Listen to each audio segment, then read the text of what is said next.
All right, welcome back everyone to the Damien and Danielle download where we cover all things Power Diary. I'm Danielle and I'm thrilled to be here with you all today. And as always, along with me for the fun is Mr. Damien Adler, Power Diary's co-founder, and I just added this in, but practice management guru. Damien, say hello to everyone today. Good morning, good afternoon, wherever you are. Hello to everyone. Hello, Danielle. How are you? I am good. I am good. I'm excited to get into this today. It is our 11th episode, and I'm really excited to continue this monthly lowdown. We've got so much stuff happening, and I know our listeners are really excited to find out about all the stuff happening here at Yeah. Power Diary. So sit back, everyone, grab a cup of coffee, and let's dive into this because we got to get this done in 20 minutes, right? We're going to go Yeah. for 20 minutes. Aim for 20 minutes. I've just hit the start on my stopwatch, so the clock is ticking, All and right, let's do it. we can jump right in. So, Okay. like you said, we've got a lot of things here. I've got my iPad with it all listed off. We've got a full agenda today. So, first one is the new feature that we have released that allows for authentication on the client forms. Okay, so the context to this is that so you can automatically send out client forms to your patients. You can customize the form. You can include the form ID into your communication templates, and whenever you use that communication template, it will generate a new form specifically for that client, right? And so when it's used in that way, people get sent, or patients get sent the link to the form. They click on it, it takes it to a unique form just for them. Okay, Nice. so that works really, really well. But there are scenarios where people have copied a unique link to a form, so a form that's been created for a particular patient. They've copied that and they've used that to send to another patient, right? So they've said, "Oh, that's the form I want." They'll copy it and they'll send it to someone else, right? That's no good. That's no good, right? Because if they happen to like view it at the same time, like then when one person hadn't, maybe they'd started filling in some information and they sent it to someone else, then there is a risk that that other person is going to see content that has been added in, right? Oh, Now, no. to that form. So, I mean, once the form is completed and they submit, the link gets expired for security reasons, or if it never gets completed after a certain time, we expire the link and all that. So it's not out there, right? But in that window, if someone did happen to use the same, unique link, go into a form in a patient file, grab that link, and then use that for someone else, there is that risk there that you could have that. So obviously, we wanted to kind of develop something that could, if people were concerned about that, or it could happen, that they have a feature now where they can put something in place to stop it. So it's called like form authentication. Nice. And you find the setting now if you go to setup, configuration, and then communication, you can activate this. And what it does is that when a patient clicks on the form link, it then will ask them to either enter their email address or their phone number, right, as a form of validation. So the form link is a long, secure link and all the rest of it, so people can't stumble across it. But this is where, so if someone accidentally sent that form link to two people, right, the patient that meant to get it and someone else, when that second person gets on, before they see anything, they have to enter their email address or their phone number, and the system will check that and say, is this the email or phone number that was intended for this page, for this form? Is it match the form that this is for to that? And then that means that, it's a safety mechanism. I like that. An extra layer of security too, so that no one's gaining unauthorized access to the form. And I think that's great. I think anytime you can go ahead and make something a little bit more secure, you're always kind of, it's better for the company and better for everybody. Exactly. And it's with security, like there's the overt things obviously you do, in a system, but you're also looking at what's the human error element, right? So is it possible, like, is it, from a human error point of view, that someone could grab a link, and not realize that they've copied and pasted a specific link in someone's, file, and then like sent that to someone else. That's possible, like from a human Right. error point of view. So we want to think about that and make sure that people have an option to, set up their account in a way that even if that occurred, they're Yeah. not going to they're not going Well, to they seize could it. have, 2 SMS messages that they're working on. They accidentally send it to the wrong SMS message. I mean, the human error. I mean, look, we're all human and errors happen. So this just kind of gives you that little backup check. Now, as Exactly. I understand it, if your clients do not have an email address or a phone number on file and you sent them that link, they would still they would get access to the form, even if Correct. you got it toggled on, because we Correct. don't have that information. What I have recommended, and if anybody's watched my video, I recommended in your communications when you send a form, you might want to just put a note. You will be asked for your email address for authenticating when you go to access the form, just so they're aware and there's no surprises. Because, anytime you can kind of eliminate that surprise element, people will appreciate that. So Yes. if you want to go in and update your communications to include that little bit, that might be a good idea to do, at least in the beginning, while people are getting Yes. used to it. If they've gotten it via an email, they already know that you have their email address. It's all correct. So, Exactly.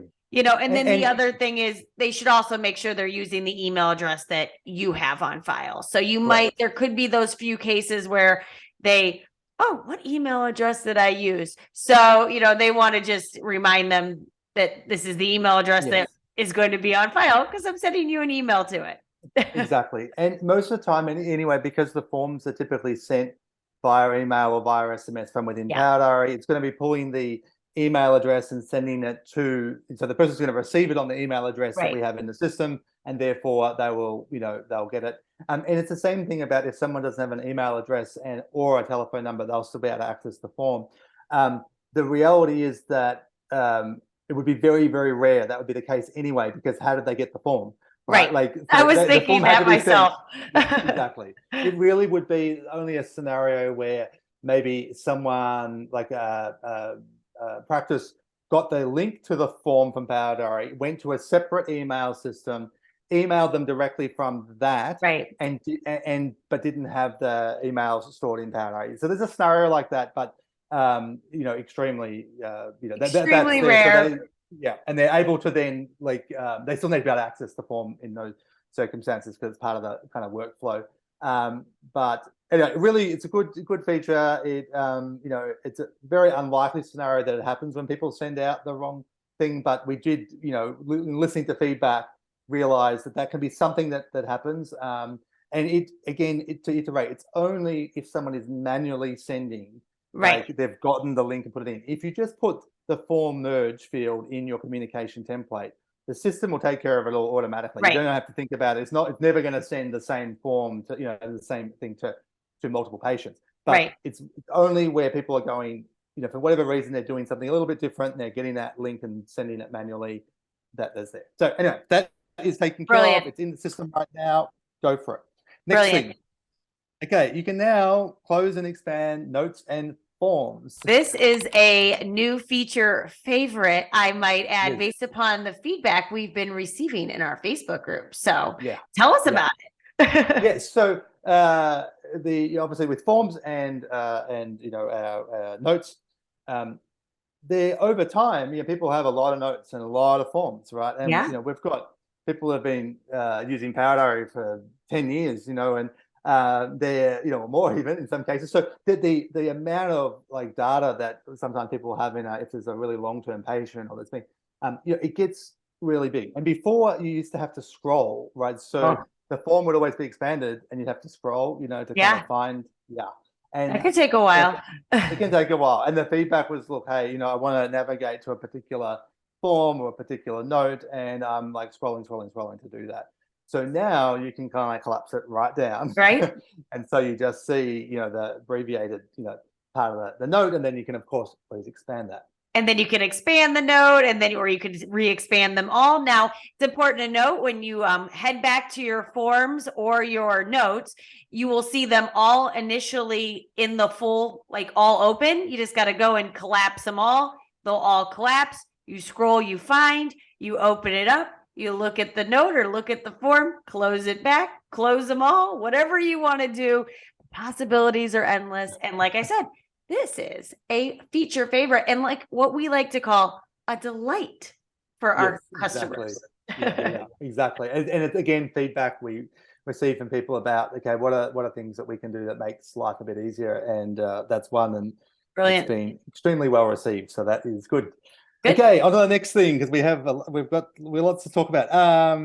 Okay, name search added to the waitlist. So if you go into the main waitlist, so that's, if you go to the people menu and you click on waitlist, which is the main waitlist, you can now do a name search and pull up a particular patient. So the background to this, of course, again, feature requests, listening to people, and this is a commonly requested thing, that wait lists can sometimes be quite long, and and they want to be able to like find someone very quickly on that, or even just see if they're on the wait list, right? So they want to quickly search and see. So that feature now exists. It's live in everyone's account, so you can go in there. You'll see this little search box at the top there. You can put in, and it works like the other search features. So it will, and as you do it, it will filter. Like you'll see, like it will filter the wait list so that you're seeing that client. So it's a really nice, the way it works. It feels really nice, and it's fast. You don't have to search and find, click, and then it's happening sort of like in real time. So, awesome. And I think I'm safe to say this because I did talk to our product manager about this. This is just the first of many little tweaks to the waitlist that are coming. So you will see some additional waitlist items rolling out, some improvements rolling out, and so just keep looking, because we will be announcing and they will be coming out. So this is just the first of many, and I am allowed to give you guys a little inside look at that. But you can also head on over to our public product roadmap, and you can see those, like everything they're working on there too. So sorry, I just wanted to throw that in there. No, that's quite right. And we can talk more about this in a different different episode. But one of the things that we're doing is sort of when we've got, like, say, an area that we want to work on, or we think there's a bunch of things, we are breaking them into sort of small parts and releasing like features sort of as we go. So like you say, with waitlist, we've got lots of things there that are kind of on the roadmap. We're like, yep, we can get this one out. This is one that's going to make a immediate difference to people's lives, make their kind of life easier, and we'll get that out now. And then we have more things sort of coming, rather than do one like big revamp of it and then release it all at once and have all this kind of stuff. We can actually get things into the hands of customers much faster, and this is great. Yeah, I like it. That's out. Yep. And then one other comment on that is when the waitlist function that works when you cancel an appointment, so you can have it activated where it will pop up and suggest these are clients that are looking for this time. This is when you're in the calendar. The search function we don't have that on there just yet. So it's something that obviously is in the pipeline that we're kind of that will come. But really the main focus of the request was really around this main area. So if you're using that little prompt that comes up, you won't see it there yet, and that's not an oversight. That's just part of how we're releasing. There it is. Makes a lot of sense. Just head on over to that main wait list, search for that patient, make sure they're on there, add them if they're not. It's brilliant. I like it. All in the process. Exactly.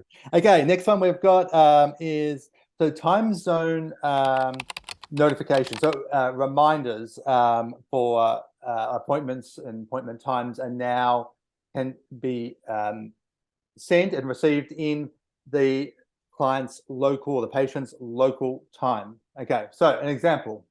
Let's say, let's imagine you and I were doing like telehealth. All right, let's do it. Okay, so let's say I'm the practitioner, you might be the patient, right? I'm in Australia. You are? I am in EDT, which is on the other side of the globe. So if we were doing a telehealth appointment and you sent it to me in your time, I would have to go to World Time Buddy, and that would take me a lot of time to figure out. But not anymore. Exactly, that's it, right? So if it was 10 o'clock in the morning for me in the past, and you get a text message reminder, it's going to say that it's 10 o'clock a.m., right? And you would have to then work out that conversion to say what is that in your local time. So now I can go into your profile, I can set your time zone. Right. And then when that appointment reminder goes out in my calendar as the practitioner, it's going to show 10 a.m.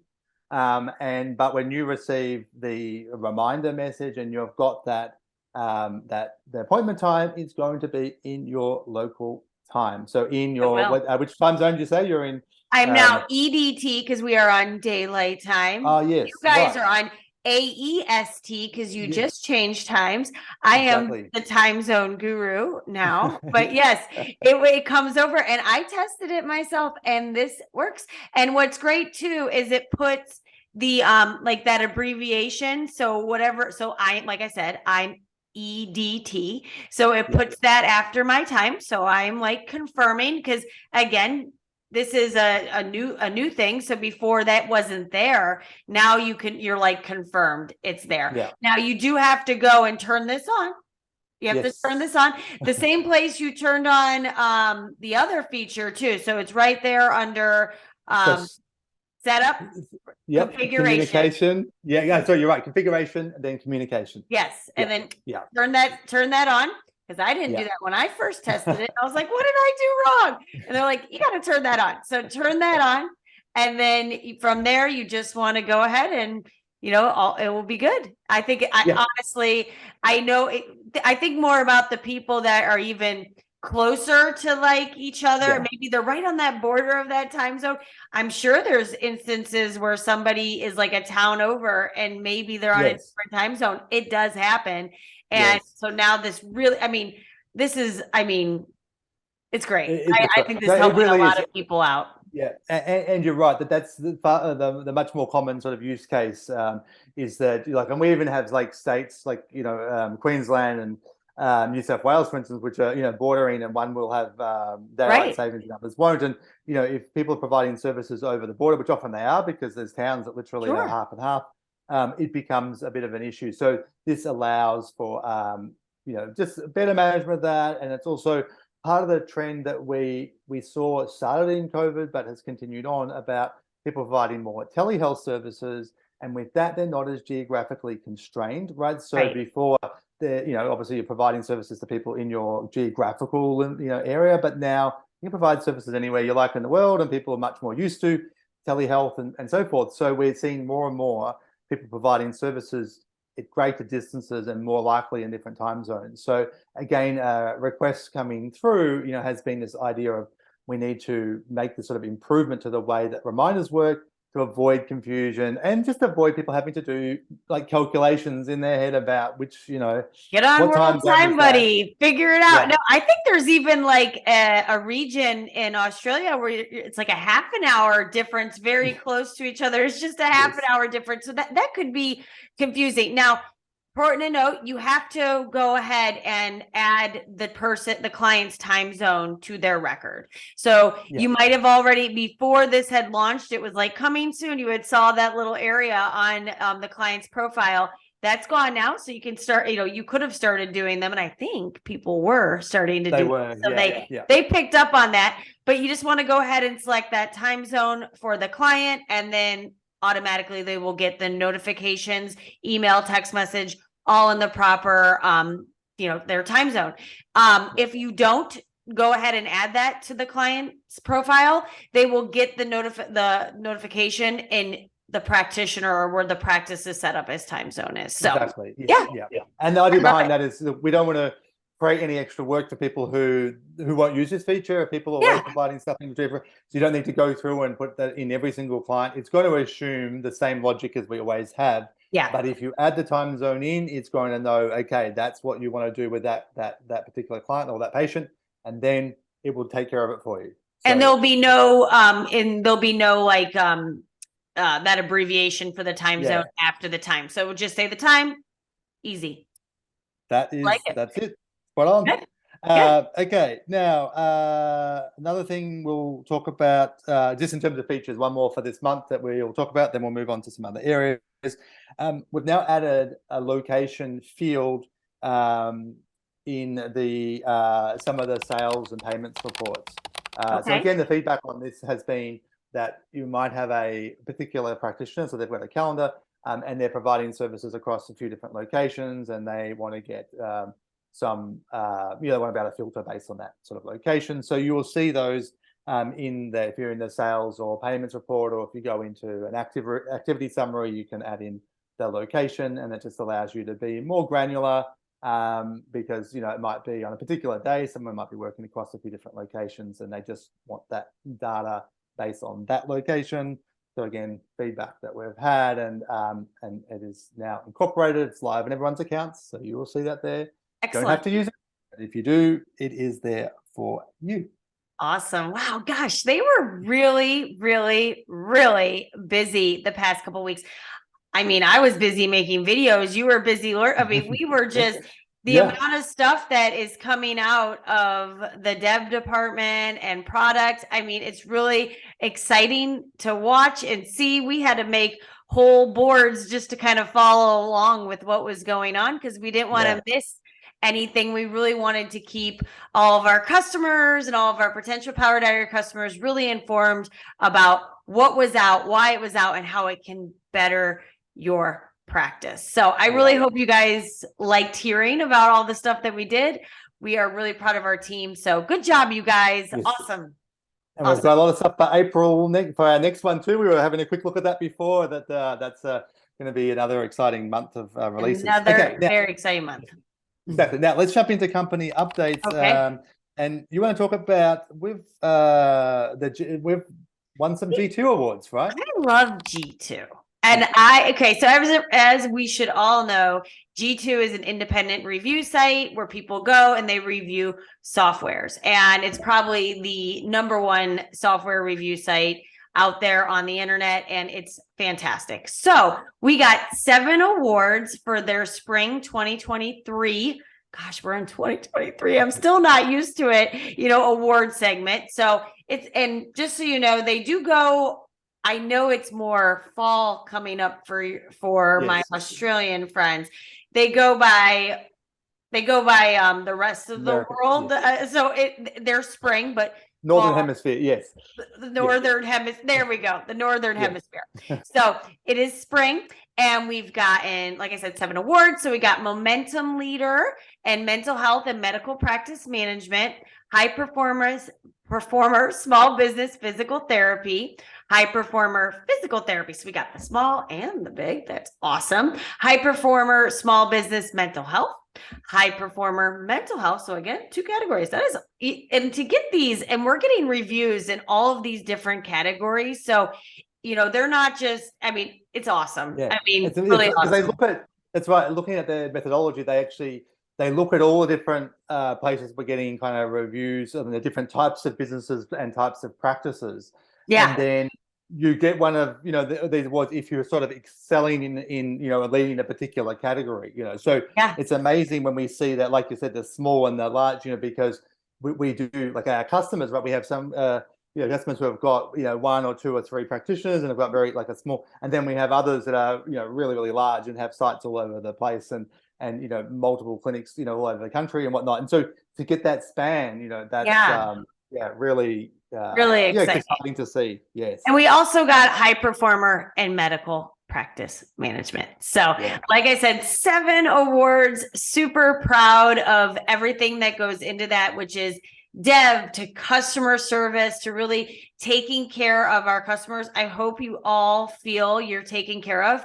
I know the team is, there and they're ready and they're standing by. So if you ever have a question, head on over, support@powerdiary.com.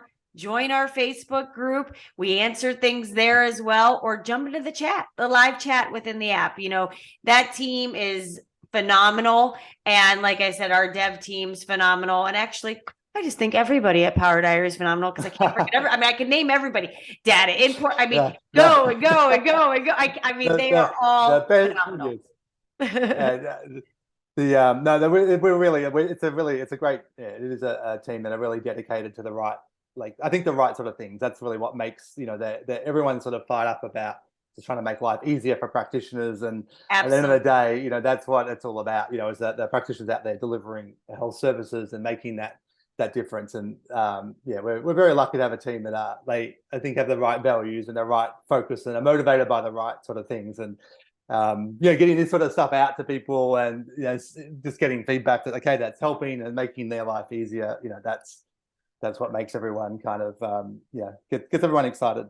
Okay, well, now and thank you to everyone that reviewed us too. We got to thank our Yes. reviewers. So thank you. It's amazing. Like people take the time to do that. Like and Yeah. we really appreciate it. It's amazing. But it's not like people are, everyone's busy and running practices, and it's a busy full on. So when people take the time out to, provide positive feedback like that, it's lovely. It's really It is. it's motivating for the team as well. It's great. It is. Okay, now let's move on because I'm mindful of the time. Now we're going to talk Great. about this last webinar we did. That was fun, wasn't it? Oh my goodness. Your passion for this topic is so infectious. Like building and nurturing referral relationships. The stories you have on everything you did when you were just starting out as a practitioner yourself, and all of those just nuances and the things that you can do. I mean, everyone head over to powerdiary.com/webinars right now, or you can listen to it on our podcast here. Yes, of course. Yeah. Yes, but head on over. It is a good watch. Damien, you were phenomenal. I was speechless half time. I was like, well, yeah. No, you got this. It's your show. I love it. I really do like. I really do like the topic because it's so relevant for building those referral relationships and maintaining them.